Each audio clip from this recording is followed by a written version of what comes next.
Welcome back to the Wealthy Future Lawyer Squad podcast. I am so excited to be sitting here with my good friend and business colleague, Kelly Tolliday. I'm really excited for this episode because I think we're going to be talking a lot about burnout. And I think this is a topic that is important for honestly any human being, but especially for those who are going through the very trying experience of law school. So before we dive in, I want to give a quick bio and intro to my friend Kelly. Kelly is a yoga and meditation teacher, a retreat facilitator, and a podcast host. I've been on her podcast. It's incredible. If you love travel, definitely check it out. And at the end, we'll give all the details so everyone can find you and follow you. Kelly is passionate, purpose-driven, and committed to serving her community. Kelly has lived in 4 different countries. Wait, what are the 4 countries? Costa Rica, Switzerland, Australia, and Thailand. Duh, Thailand. Okay. Well, I want to move to Thailand one day, so definitely have to pick your brain about Yeah. that. And now she's back in her hometown in Florida. She's married to her husband, Sam, who is a business owner in the construction industry and a mom to 2 beautiful girls and 2 dogs. And our older children go to school together, which is really nice. So we've met this year, and then we've connected on So many levels. Yeah. It's like the universe is like, you guys need to know each other. Right. After 7 years of running retreats and events, she has hosted 20 plus retreats. Wow. Domestically and internationally, with hundreds of people attending worldwide. And your next one's in Thailand, right? Mm-hmm. We're in Thailand. So we're going to Phuket and Koh Samui Oh my for the gosh. retreat, and then we're tacking on a couple extra weeks. But yeah. Oh, amazing. Yeah. She offers a decade of experience in event management with a wellness focus, logistics and operations, itinerary planning, customer service, marketing, and communication, and most importantly, holding space for clients to improve their well-being and their quality of life, which is one of the reasons, I really wanted to have you on this podcast. One of my missions in this podcast and my coaching program, in everything I'm doing to build this business and my law firm and my own life, is about wellness and about learning how to take a step back from the day to day and saying, what am I doing that's working? What am I doing that's not working? And just knowing that you can do that. I didn't know that until 2017, 2018, that I was able to kind of look at my life and stop the things I didn't like and build on the things that I did. That I didn't know that was available. You had a choice. I had a choice. I didn't know that. And the second I realized that, like, it all changed and the genie's out of the bottle. It can never be put back in. Totally. And so that's one of the main reasons I wanted to have you on, because I love your energy. I love your aura. I love the way that you approach life and business and motherhood. And I think that this conversation is going to be very helpful for those, especially right now, law students, as we're filming and recording right now, are either finishing up finals or have just finished finals period. Right. Which, looking back to like my first year of law school, it's crazy. It compared to university or college. In law school, most classes, especially the first year, you only have 1 exam. So you go to class the whole year, and then it builds up to this 1 exam, and this 1 exam determines your grade for that class, which, as you can imagine, is just a little stressful. Just a little bit. Just a tad. Just a little bit. Yeah. So I think talking about burnout right now, how to recognize it and ways to overcome it or mitigate it, I think is going to be really helpful for my audience. So I wanted to give you a chance to just introduce yourself a little bit more. I mean, that was a great background, but tell us about yourself and your all the things. Well, thank you. Thank you so much for having me. Yeah, so I started out just wanting to explore yoga a little bit more. I'd been practicing since I was 15.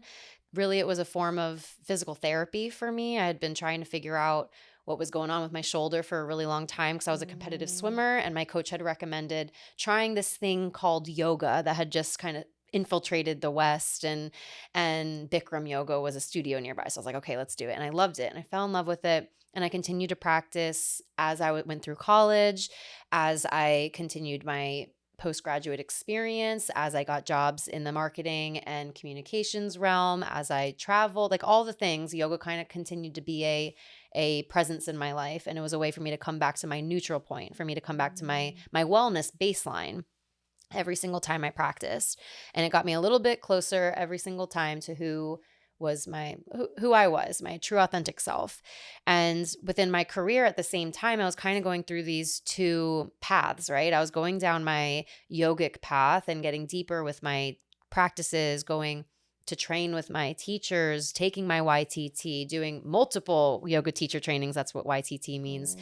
And then at the same time, I was this executive in multiple global agencies running 10 plus brands at a time. I worked for Kimberly-Clark. I worked for Dove, Bayer. I worked for Little Tykes. Like I had all these Oh, wow. I clients. didn't know that. And I Wow. worked my way up from I was living in Australia at the time that this was happening, and Mm. the kind of like base, the intro level is called an account executive. So I worked my way up from an account executive to coordinator to manager to director, so that when I moved back here to the US with my husband, I was working as a digital marketing director for one of the nation's largest marketing firms for moms. We were specific to marketing for moms. Mm. So we worked with brands that marketed to moms. And so at the same time that all of this was happening, I had like Yoga Kelly and I had Marketing Kelly. And it was so funny because even in high school, after I visited Costa Rica for the first time, I told everyone I could either be happy living in a shack teaching yoga on the beach in Costa Rica, or I could be the CMO of a large corporation. And that was really like the two personality splits that I had from all of my 20s. And it really wasn't until I got closer to my 30s that I started realizing that I didn't have time or energy to be both. Yeah. And I had my first child during COVID. There was a lot of reevaluating that was going on collectively in the world. But for Yeah. me personally, I really had to decide, like, what are my values? How much time can I give to both identities, to both egos, I guess you could say.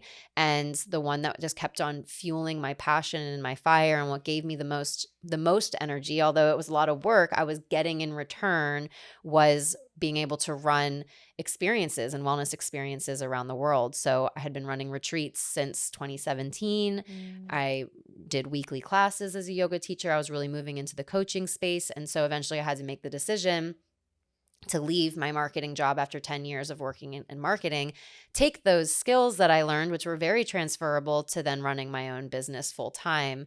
And along the way, I had my coaching business around yoga and a lot of women's wellness and that. And then I also was being able to really build up this retreat business called Rising Nature Retreats that I have with a business partner. And now that's basically what I do full time, is running. We do retreats around the world. We do local wellness events here in South Florida.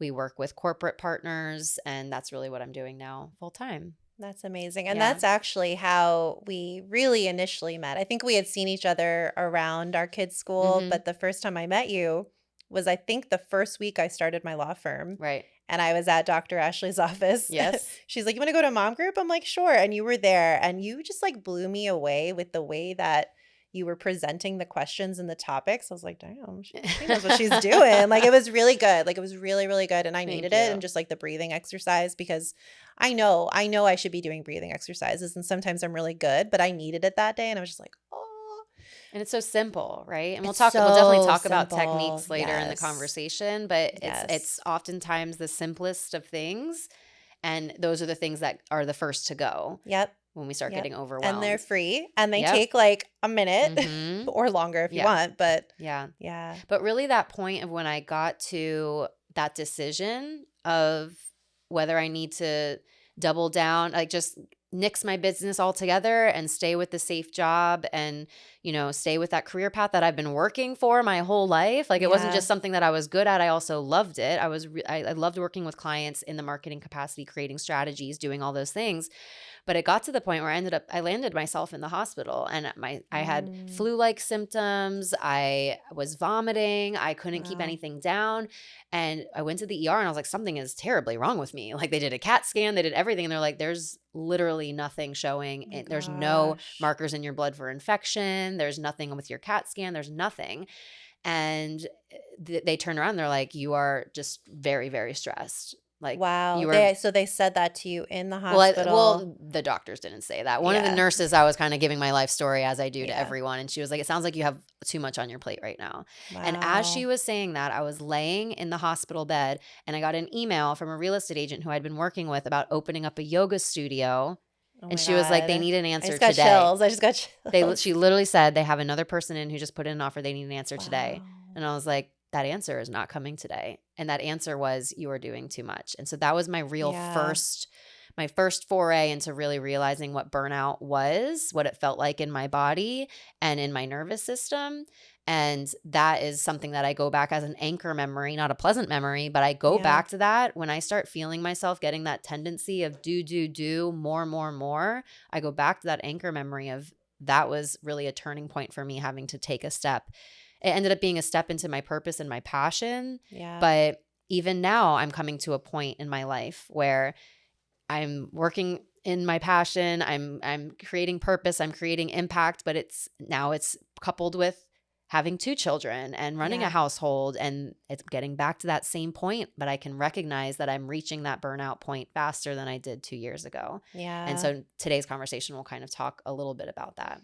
Yeah. So that was 2 years ago when that first event happened. Mm-hmm. And so where were you in, so you had one Yes. baby at that point, One baby. and were Yeah. you still in corporate as Mm-hmm. well? Yep. So you were still in corporate and you were running. When did you start Rising Natures So I started retreats? my yoga LLC, like for me, back in 2016 or 17. And then Okay. Rising Nature Retreats was born at that same time in like Mm, October 2021. But that was wow. because I let go. Within 2 weeks, I let go of the marketing job. And then I was able to step fully into Rising Nature Retreats and putting all my energy towards that, or the energy that Wow. was available to me. Wow. Yeah. So now in present time, as you're feeling there's a lot going on, 2 kids, running a business, Mm-hmm. life, friends, husband, all the things. Mm-hmm. What are the things that are you're kind of noticing, or what can other people look out for before it gets to the point where you Exactly. wind up in the ER? Right. Because eventually the goal is that we don't wind ourselves up in the ER. We Yeah. don't have those rock bottom moments.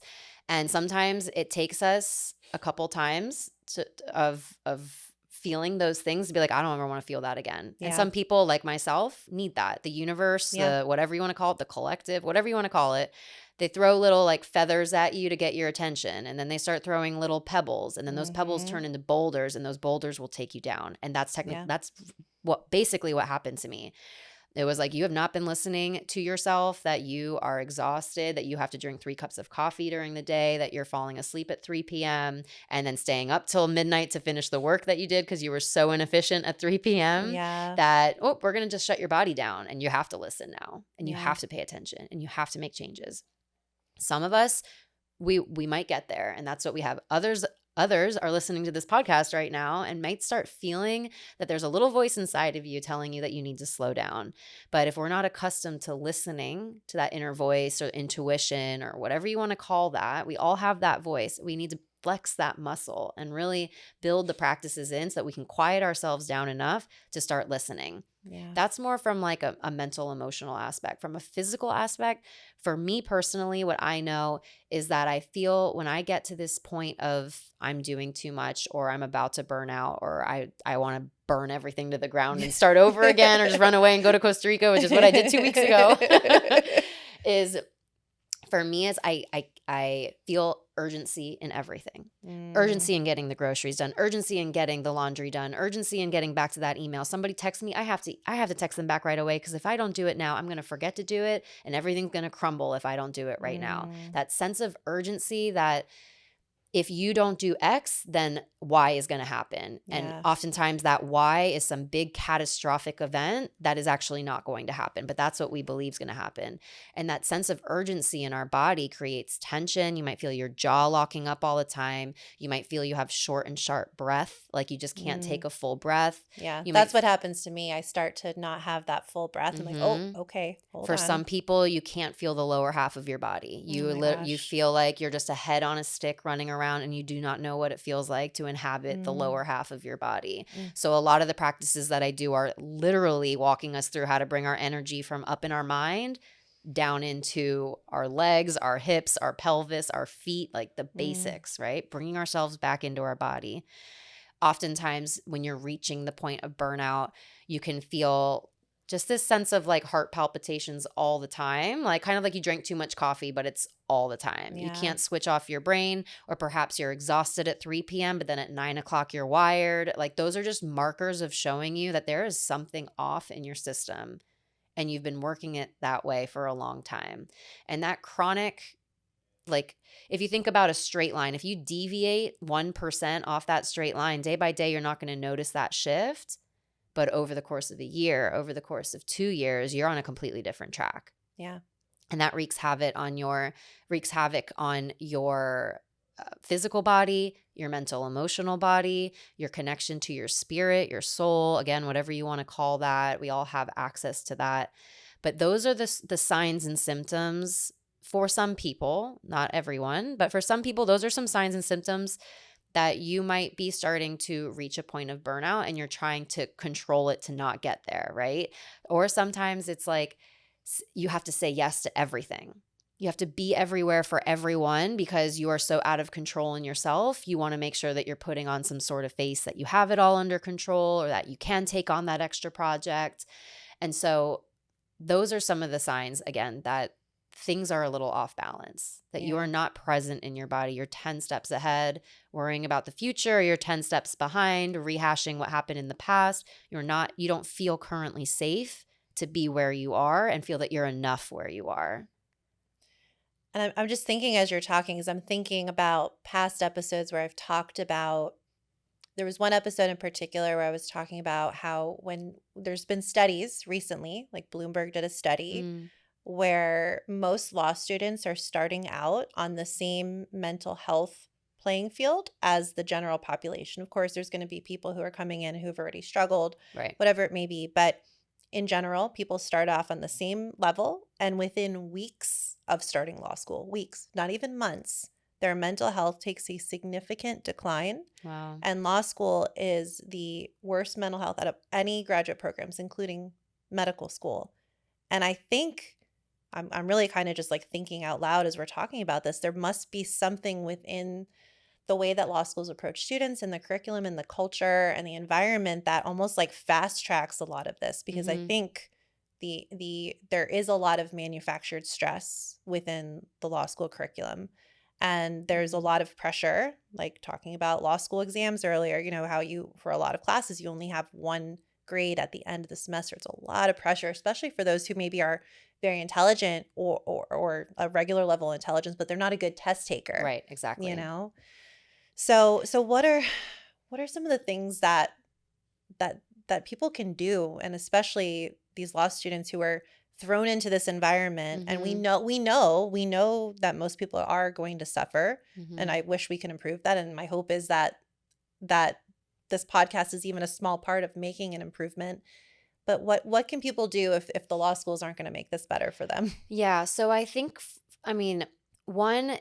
so I am trained formally in yoga and meditation. I've got almost 1,000 hours worth of training. I worked in Wow. women's wellness yoga therapy. And also I am not a licensed mental health counselor. So I am a Yes. big proponent of knowing where your scope of work is and where your expertise is and where you can and cannot help someone. There is so much that we can do with breath work, with body awareness, with mindset work. And at the same time, I'm a huge proponent that if you don't already have a licensed mental health counselor, a therapist, a psychologist, someone in your Yes. corner, like they are going to help you so much be able to untangle a lot of what you're already bringing into that experience of law school. Like you said, everyone has this baseline, but some of us are helped or hindered in certain ways based on their, Yeah. childhood or resources or whatever.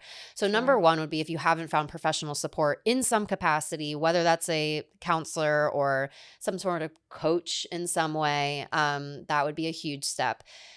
What I would say is if you're listening and you don't want to go down that route right away or you don't have the resources to be able to do it, I would say journaling is a really great way to kind of realize what's going on in your system in real time. So if you're feeling really overwhelmed, take out a journal and just like brain dump everything that's happening.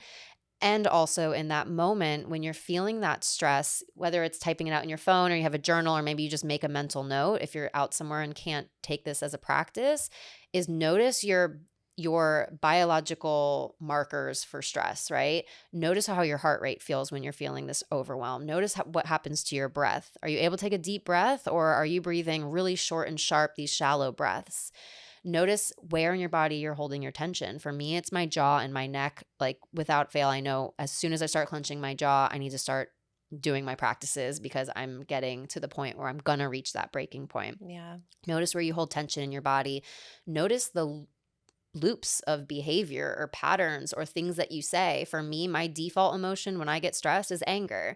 So I know that when I start snapping and saying some really snarky stuff to my husband, or maybe not being as kind as I could to my kids, I know that I'm reaching my overwhelm point. I know that I'm reaching my breaking point.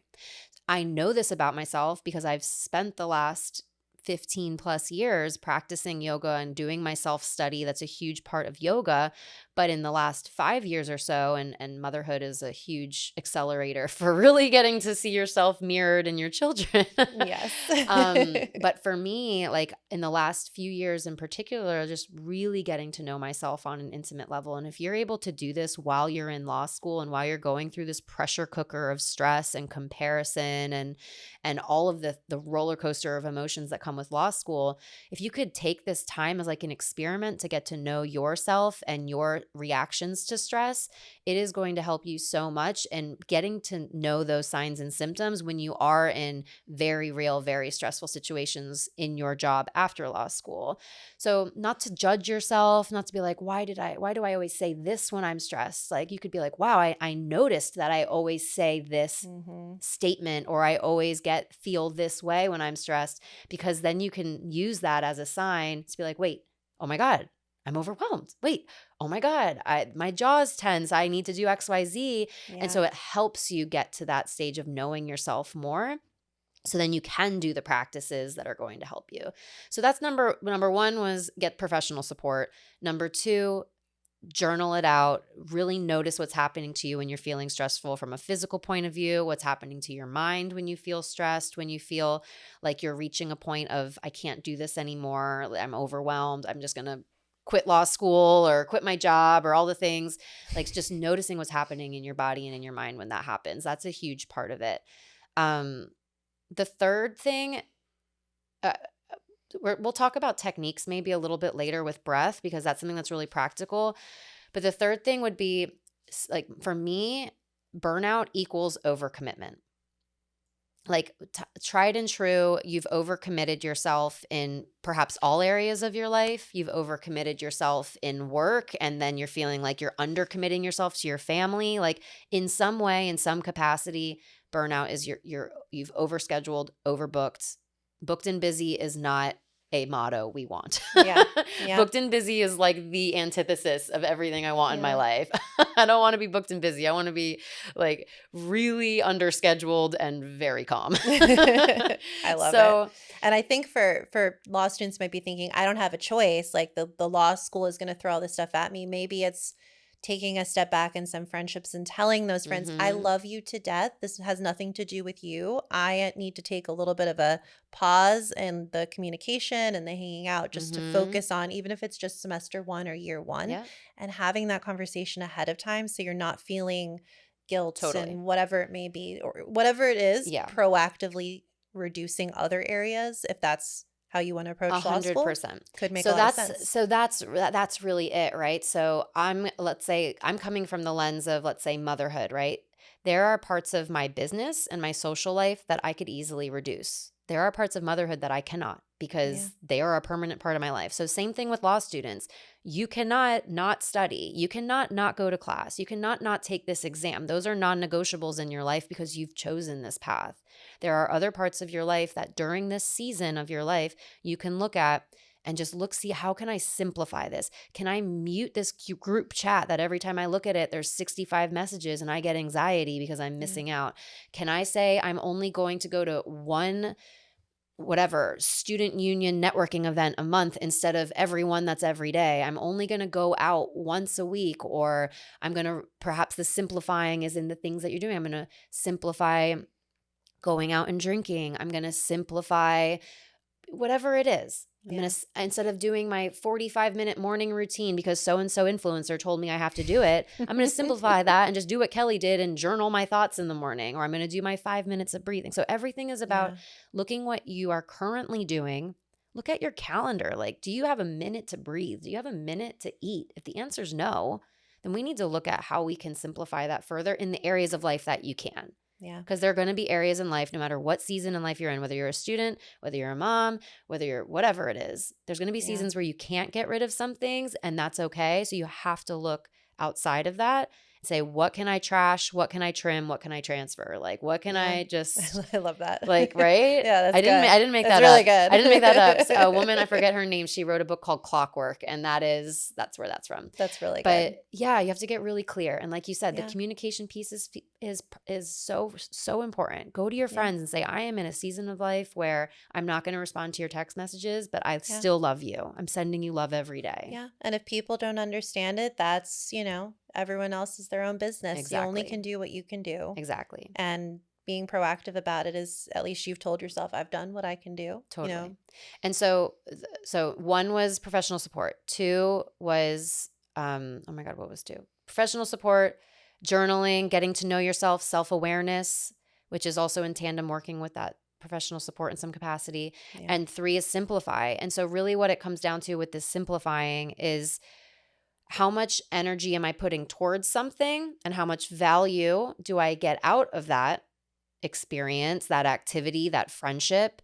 And then how much energy does that continue? Almost like compounding interest with the stock account. Like, is this experience, activity, networking event, friendship, night out on the town, is that adding residual impact in my life that's positive or negative? So for Yeah. example, we talked a little bit backstage about my sobriety. So I've just kickstarted sobriety again. I've been on and off with drinking for about 6 years.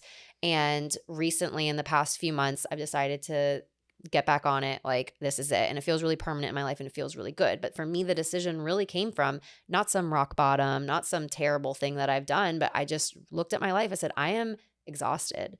I have so much on my plate. I love my business. I love my clients. I love the impact that I am having. I love my kids. I want to be present for them like 1,000%. I want to slow down. And so all these different areas of my life, I had to decide, yes, drinking that glass of wine gave me immediate relief from all the stress that I'm feeling in my life. And maybe that was a positive experience in the moment, but then I'm dealing with a negative residual outcome for 3 days, 4 days as I get older. It's like 3 weeks, I know, I 3 weeks to know. come.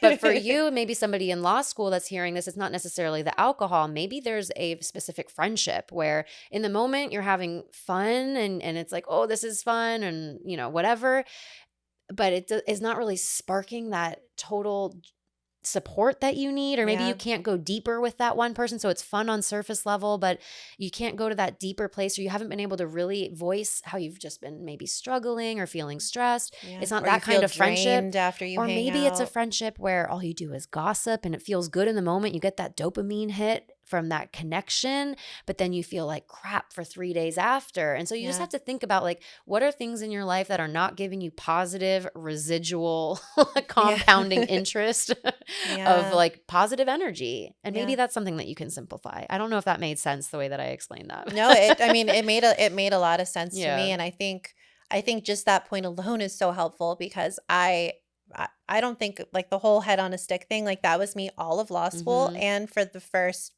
5 years of law practice, like I was just up here zooming around Mhm. constantly, like never coming down, never checking in with my body, never meditating, never slowing down to breathe or like think about, am I happy with what I'm doing? Like I Yeah. just, again, going back to that choice, I didn't know I had the choice. And so just that one, if if someone takes nothing else but just learning how to listen to your body and Mhm. going from there, it's not like a glass of wine is bad or a friend is Exactly. bad, but in that moment, in this phase of your life or whatever it may be, tuning into how you feel Yeah. and then pivoting to make sure that whatever it is that you're doing Yeah. feels good and is supporting you in this phase of your life, whether it's law school, being a new lawyer, motherhood, Mhm. business ownership, whatever it is, Yeah. just tuning in. And I think at the end of the day, whatever practice you do, whatever choice you make, like, in this phase of your life when time is precious, energy is precious, money is definitely precious, like it's a rough Yes. go all around. For me, the mantra protect my peace, like any Mm, time that I had to make a choice, do I say yes to this event? Do I say no? Do I go to XYZ meeting that I know is going to end up going for 5 hours and there's going to be drinking and all the things? I just have to go back to how can I protect my peace? And maybe that means going to the event, but then leaving an hour in yeah. when no one will care if I've left. Yeah. Maybe that Yeah. means, you know, saying no. So, for example, we're leaving to go away for 5 weeks on December 24th on Christmas Eve. Christmas is a busy time. There's events every day, every weekend. And I told myself after December 15th, which is today as we are recording this, after December 15th, there are no more events. There are no Yeah. more parties. There are no nothing. I don't care if it's my best friend in the whole wide world. I'm not Yeah. going to anything after December 15th because I am protecting my peace. Yeah. And so it's things like that. And And you're allowed to do that, and I'm allowed to and do like for that. like probably like 5 years ago, I'm like, wait, I can't do that. That's not possible. But like, why not? But also 5 years ago, I wouldn't have known what was going to knock me off my center because I Yeah. didn't take the time to get to know my body. And so what you Yeah. said, I wish I would have known how to listen to my body. Somebody listening to this might be like, I have no freaking clue what that means. What does it mean, listen to my body? Like, Yeah. and then even if I did listen to my body, like I'm not used to setting those boundaries for myself. That feels like a Mhm. very new path to take because our brain is not used to that. We have to Yeah. rewire our brain to take a different route. That Yeah. takes time. We have to continually regroove a new path in our brain to then eventually that new choice makes sense for us and it's an easy yes. Yeah. And the But law student might even say, what the hell does that mean? But let me tell you, as a practicing attorney, I started doing that 2018, 2017, as I was going into big law. It works. Like the rewiring the brain actually does work as you start to notice bad habits and bad patterns and mhm. stories, saying, hey, wait a minute, is that absolute truth? Like, is Yeah, that how I want to feel? Is that what I want to think? And exactly. it's like a muscle that you build over time. And we're all still building. It's a part of the human experience, Exactly. but it's possible and Mhm. it works. And it's like you said, the stock account, like the more you do it, there's the compounding interest Totally. and you start to notice more about yourself and So I it think about it works. like this. Like as a law student, you like I said, precious time, precious energy and you're potentially feeling stressed especially around the exams or just the general like avalanche of stress of am I good enough for this? Is this even worth it? So and so is doing better than me. Comparing the whole thing. Like Yeah. it's a lot of weights that you're carrying Yeah. around. And a So if lot of you're external feeling markers of success. exactly. And so if let's say you're someone listening and you just heard being a head on a stick and you're like, "Oh my god, that's what I feel like." Thinking about it like let's say you have a choice. You have an hour to do a workout. You can either go to that hit class and get your heart rate really jacked up and you get those endorphins and you're feeling really really good, but then an hour later you're still kind of shaky because you've really just like jacked up your energy and maybe what you really needed was a really slow, still strong, but slow yoga class where you're able to bring your breathing down. Mhm. In the moment of the hit class, it feels really, really good because you're jacked up and you're energized and you're feeling like you're working your muscles. But the residual effect of that hit class in that moment for you, perhaps, might be that you're feeling a little shaky or it's taking you a while to come down or now you're feeling maybe more anxious. Yeah. Maybe your Whereas nervous system is already going haywire exactly. and Whereas if you took the yoga class route, maybe you didn't get that immediate dopamine hit because you didn't just, lift 50 pounds over your head or whatever it is that CrossFit people do. that's like the one workout I haven't Now I'm tried. gonna get a lot of hate from CrossFit people All now. right, I gotta be careful. Yeah, right. But that residual long-term effect of taking that yoga class would have had more Yeah. positive benefits. The reverse is also true. If you're feeling maybe really lethargic or really depressed, like maybe that hit class would actually have more positive residual effects because you needed to like amp yourself up and feel Yeah. that fire again. So Yeah. it goes back to tuning into how your body feels and what you need in each moment, what you need in 9 a.m. is going to be different to what you need at 9 p.m. And Yeah. being really aware of that. And what we said is some people might be like, what the heck does that mean? What does listening to my body mean? I don't know what this means. And the first step in that is truly slowing down and quieting down enough to listen to the messages that your body are sending you. We are rushing around, and that is how we get to burnout. Is we've rushed around Mm. for too long and we've ignored the messages. The little feathers started out as feathers trying to get our attention. Then it started out as pebbles, and now it's a boulder, and you can't get out of bed for a week because you just hit that total fatigue point. Yeah. So how we slow down is how we move through our day, right? Maybe that starts with practicing with a yoga practice that's really slow and really steady, and that might feel super uncomfortable for us if we're used to traveling a million miles a minute. Mm-hmm. We get a lot of lawyers that come on our retreats, Yeah. and they're like, this is too slow, or they'll just get up after Shavasana. Like, I'll be like, and now it's time to rest in Shavasana, where we lie down at the end of practice, and they just start rolling up their mats. Like, I gotta go. I'm good. Right? I'm like, no, this is the juiciness. This is the part, right? So taking two or 3 minutes every day, whether that's in the morning, at night, your lunch break, starting to, like we said, rewire your brain to move and breathe and think in a different way. And that takes time to build that up. So if you're sitting in a yoga class where it's moving slower than you're used to moving, if you're doing a breathwork practice or sitting in stillness, which you're not used to doing, you might, in the middle of that, be uncomfortable. That might not feel good as you're doing it because you're not used to sitting in the stillness. So the practice You is, might have to be one with your thoughts, which can be scary. that's scary. And the one with your thoughts is how you get used to that voice coming through to you, right? So a lot of times we get people starting out with our meditations and they're like, well, I just can't meditate because my brain doesn't stop. And I was like, all of our brains don't stop. You have to practice. Yeah. Right? In yoga, there's these 3 steps: dharana, dhyana, and samadhi. Dharana is concentrated effort. Like, we have to effort very hard to stay concentrated on one point because our brain wants to take us a million other places. That's the first step of meditation, is we are concentrating with effort. This is hard. So when people come to me and say, I can't sit in stillness, yeah, that's the first step. You've recognized you can't sit in stillness. Check mark, you win, A+. Yeah. Us law students, we love the A+, right? Yeah. So the next step is then effortless concentration. You're able to stay, you're still concentrating, but it's not taking so much mental energy to stay there. And then the next stage in yoga, which is really the destination, the end point, is the samadhi. You're able to sit in the stillness, in the spaciousness, without getting drawn by any thoughts at all. Yeah. And that seems really unattainable to some of us until we just start practicing little by little. So what I would recommend to any of your students, your clients, anyone who's listening right now, start small. Start with 1 minute a day. I am going to breathe, inhale and exhale. Perhaps just that, inhale and exhale for 1 minute. And then maybe you bump it up to, I'm going to inhale for 4 and exhale for 4 for 1 minute. That's it. Yeah. And then eventually you're like, damn, this feels good. I want this to be 3 minutes. I want this to be 5 minutes. But start so small, just by slowing your breath down. You're going to see a lot of modern day breathwork workshops, classes, studios, which do a lot of the really cathartic releasing, the big inhales and the long, just like really, gritty breath work, which is great and has a purpose. But for us just starting in a yogic framework, less is best. Slow, steady, rhythmic breaths is how we get to down regulate our nervous system, slow everything down so we can sit in the spaciousness.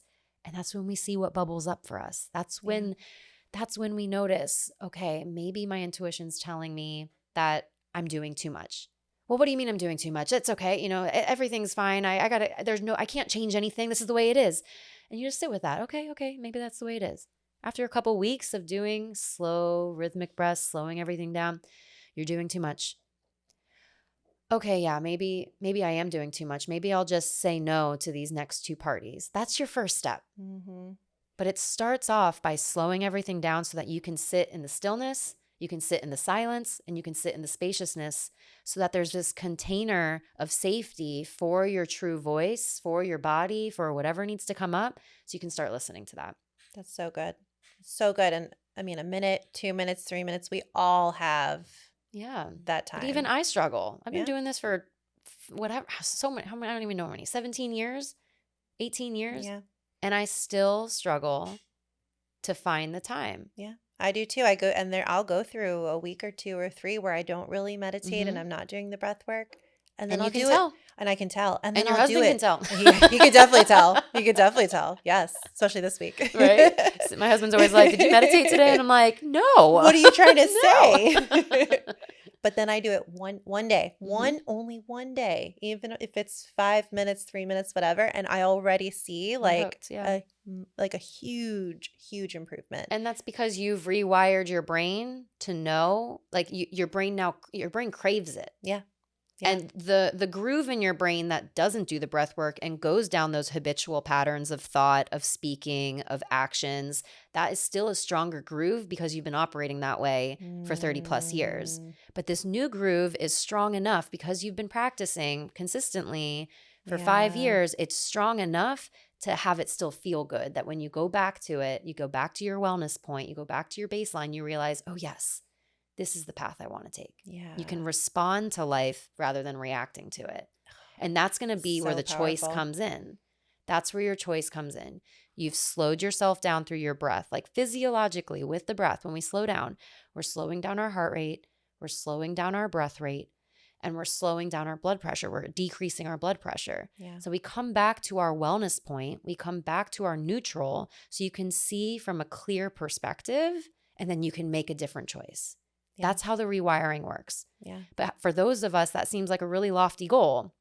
And it does take time. I'm not here to tell you there's a magic pill. There's not some, even on retreats, like, yeah, retreats are great. You get a container of a week of space to come back to your true point, but then you got to go back home at some point. Yeah. So how do we make our life a place we don't have to escape, right? And so with slowing down, and like I said, start with 1 minute.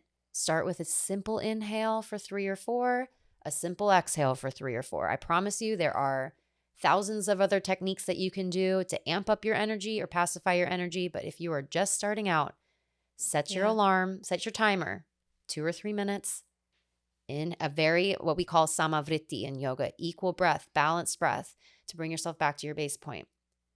Inhaling for a certain count, exhaling for a certain count, and then just sit in the stillness for a couple moments. After you finish those 2 or 3 minutes, just notice the spaciousness in you, and then you can build your practice from there. And I think if you can do that in the morning and start your day off from that type of energy, the non-reactive, it's huge. And then, I mean, you could even do this. I'm thinking sitting in class, the 100%. Socratic method, when professors are calling on you and putting you on the spot and getting your heart rate elevated. You can do it before, after, during class. You can do it during the bar exam. You can do it during exams, throughout your law school 100%. years. I mean, I think especially people who maybe aren't the strongest test takers or who do get very anxious, just that alone is so beneficial. Yeah. I have a lot of people, when I tell them I do mindset work with law students, especially when I tell law students, like, well, I just want to get good grades and I want to get a good job. And I say, yes. And this work will help you do that by making sure that you're at like a good baseline when you're taking an exam, will help you to do better on that exam. Totally. If you're getting called on in class and you've kind of brought yourself to a point where you can breathe a little bit more, your confidence is going to go up. You're going to be able to answer. Yeah. Your brain will function more. When I started doing mindset work, the attorneys that I worked with were like, wow, what are you doing differently? What are you taking? Yeah, what are you taking? I need some of that. Like, it's called breathing. They're like, oh, okay, I should try that. Like, doesn't sound fancy enough. Yeah. I don't think that's going to work for me. And that's the biggest thing, right? is what you just said. I want to get the best grades and I want to get the best job. First question, why? Why do we want this? Yeah. And then second question is, you can have these things and you can love yourself along the way. You can have all these things and you can hate your life, and you can have all these things and you can love your life. Yeah. And it comes down to the quality of the experiences, the quality of your life, rather than just ticking off a box. None of those things are wrong. None of those things are bad. Those things are great aspirations to have. And at the same time, we can build in a really full, rich, vibrant life so that this is sustainable. So you don't get to 10 years down the track and then just burn everything to ground and say, I can't do it anymore. Or you reach a point of burnout and you quit law school, or you quit your job, or you break up with that partner because that's what you think is wrong. Like it's building a sustainable energy within you so that you can notice when you're starting to reach a little bit of those burnout moments, and you can find a different path, or you can use those moments for change in your life for good instead of going down a really destructive path. Yeah. And I mean, I've seen it. I was in one of the biggest law firms in the country. I was about to make partner, and I was looking at all the partners that I was working with, and they were very intelligent and very successful and making great money, but I don't think they took a step back to say, why am I doing this? Yes, Mm-hmm. I've checked off the boxes. Yes, I've reached like the pinnacle of the practice of law, but are you happy? Yeah. Are you enjoying yourself? Are you getting fulfillment from this? Yeah. So I think it's so important what you're saying. Like, yes, law students, yes, having goals is awesome. It's fun. Goals are motivating. They're a huge part of life. They're great. But knowing where you're going and why you're going there, so you don't wind up there and just think, wow, I did all this work and I've sacrificed all these things, maybe time with friends and family or Mm-hmm. whatever it may be to get to this point, Yeah. And so it's not that getting to that point is bad. Being successful is amazing, but doing it intentionally is it's everything. It's everything. It's the freedom of choice. Yeah. And it's freedom of choice with your life. But then on a day-to-day scale, what we spoke about, when you're able to go back to that neutral point because you've brought your nervous system down, you're Yeah. come from out of the thoughts of your head down into the sensations of your body, you're able to respond to the daily things of life from Yeah. moment to moment, from do you want to go get a coffee? Do you want to go like all the smallest of things? Yeah. You can respond rather than just reacting. And that just Mhm. changes the trajectory of your life. Yeah. And you can kind of listen, going back to listening to your body. Like someone asks you to go to coffee. How do you feel? Do you feel like, yes, yeah, I want to do that? Or do you feel like, I don't really want to do that, but Yeah. I feel like I should? And making your decisions in life from that. So it all compounds. It really, really does. And I remember when I was on your podcast, I think one of your questions was, what are your values or your biggest value? And I said freedom. Mm-hmm. Freedom has been a big word for me this year, starting my own firm. It's everything.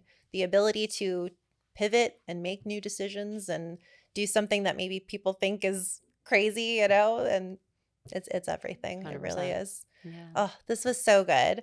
I know we have a fun event coming up. We'll get details out to everyone as we get more, but definitely keep an eye out for a really great event that Kelly and I are putting together. Well, Kelly's putting together, and she kindly invited me to tag along with the event. So I don't know if we want to share a little bit about it. It's very much in the infant stages, but Yeah, for sure. So we are planning co-creating. You are 100%. We're 50-50 here.